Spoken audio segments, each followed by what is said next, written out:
Friends ఇప్పుడే అందిన వార్త కాంగ్రెస్ అధిష్టానం సీరియస్ సంచలన నిర్ణయం అంటూ వార్తలు అయితే వినిపిస్తున్నాయండి. ఆ విషయాలు చెప్పడానికే వీడియో చేయడం జరుగుతుంది. చాలా మంది వీడియోస్ ఉన్నారు కానీ సబ్స్క్రైబ్ చేసుకో మర్చిపోతున్నారండి. దయచేసి ఛానల్ సబ్స్క్రైబ్ చేసుకొని బెల్ ఐకాన్ ఆల్ పెట్టి యాప్ చేయండి. ఇప్పుడు ఇంపార్టెంట్ ఇన్ఫర్మేషన్ మిస్ అవ్వకుండా మీ ఫోన్ నోటిఫికేషన్ రూపంలో వస్తుంది.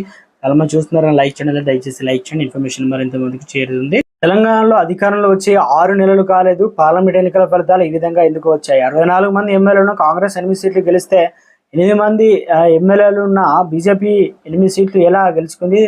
తప్పు ఎక్కడ జరిగిందని కాంగ్రెస్ అధిష్టానం పీసీసీ నాయకత్వాన్ని నిలదీస్తున్నట్టు తెలుస్తుంది. రాష్ట్ర ముఖ్య నేతలు ఏఐసీసీ అనగా రాష్ట్ర ఇన్ఛార్జీలపై అసహనం వ్యక్తం చేసినట్టు సమాచారం. దీనిపైన వెంటనే నివేదిక ఇవ్వాలని రాష్ట్ర వ్యవహారాల ఇన్ఛార్జ్ దీపదాస్ మున్షిని అధిష్టానం ఆదేశించినట్లు పార్టీ వర్గాలు అయితే పేర్కొన్నాయి. తెలంగాణలో పార్టీ అధికారంలో ఉన్నటువంటి నేపథ్యంలో 17 ఎంపీ సీట్లలో కనీసం 12 గెలుస్తుందని అంచనా వేస్తే 8 సీట్లు గెలవడం ఏమిటని అధిష్టానం ఆగ్రహం వ్యక్తం చేసినట్టు వర్గాల సమాచారం. అధికారంలోకి వచ్చి 6 నెలలైనా కాకుండా ప్రజల్లో వ్యతిరేకత వచ్చిందా లేక ఇతర కారణాలు ఏమైనా ఉన్నాయా? ఇన్ఛార్జీలుగా వేరించిన మంత్రులు సీరియస్ గా తీసుకోలేదా? కారణం ఏమైనా? అన్ని కోణాల నుంచి నివేదిక ఇవ్వాలని పార్టీ జాతీయ ప్రధాన కార్యదర్శి కేసీ వేణుగోపాల్ కోరినట్టు తెలిపింది.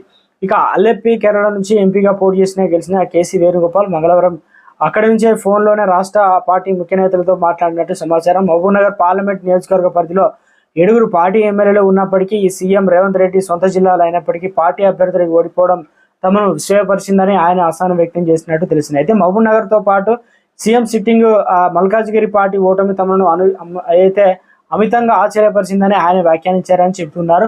అభ్యర్థుల ఎంపిక సరిగా జరగకపోవడం వల్లనే చేవేళ్ల మల్కాజ్గిరి, సికింద్రాబాద్, కరీంనగర్ పార్టీలు ఓడిపోయిందని ఒకరిద్దరు నాయకులు అయితే అధిష్టానానికి దృష్టికి తీసుకెళ్లాలనే సమాచారం. దీనిపైన పార్టీ ఇన్ఛార్జి నుంచి నివేదిక అందాక తానే స్వయంగా అక్కడికి వచ్చి సమీక్షిస్తానని కేసీ వేణుగోపాల్ చెప్పినట్టు తెలిసింది. అయితే తెలంగాణ కాంగ్రెస్ ఎక్కువ సీట్లు గెలవకపోవడానికి బీఆర్ఎస్ ఓటు బ్యాంకు బీజేపీకి మారడమే కారణమని పీసీసీ అధినేత సీఎం రేవంత్ రెడ్డి అధిష్టానానికి సంజాయిషి ఇచ్చినట్లు చెబుతున్నారు.